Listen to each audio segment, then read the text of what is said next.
The taxi didn't wait. It dropped me on a dirt road and drove off before I could even shut the door. The farmhouse stood about 200 yards ahead, surrounded by acres of unmoving wheat. No trees, no animals, just that dry sea of gold swaying in a breeze I couldn't feel. The ad promised peace and isolation. What I got was a silence so unnatural it felt like the world had stopped breathing. Inside, the house smelled of dust and something faintly metallic, like old blood. The furniture was antique, too clean, like no one had lived here in years, or something didn't let them. I unpacked quickly, avoiding the mirrors. They reflected just a little too slow. At dusk, I stepped onto the porch. That's when I heard it, a voice, just one word, whispered from the wheat. It said my name. I froze. Then silence again, thick and dead. I slammed the door and locked it. All night I heard soft rustling outside, circling the house. No footsteps. Just that whisper dry brushing, like something crawling low through the stalks, watching, waiting.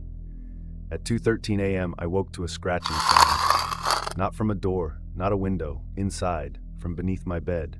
I didn't look. I couldn't. I grabbed the flashlight and ran downstairs, hands shaking.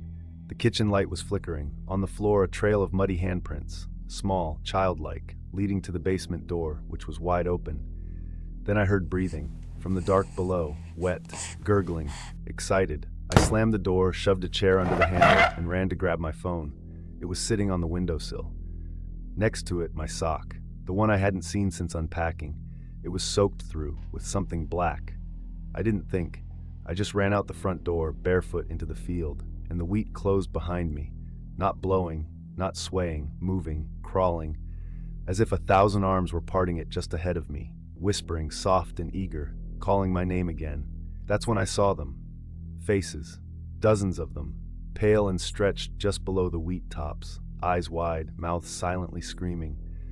Bodies not attached to anything, just floating, swaying with the stalks, watching me run, and below my feet, hands, grabbing, digging up from the soil. I kept running until I collapsed on the road. When I woke up, it was morning. A couple found me, shaking and barefoot. I told them everything. They just looked at each other and said, "You're lucky. It only takes the ones who answer back."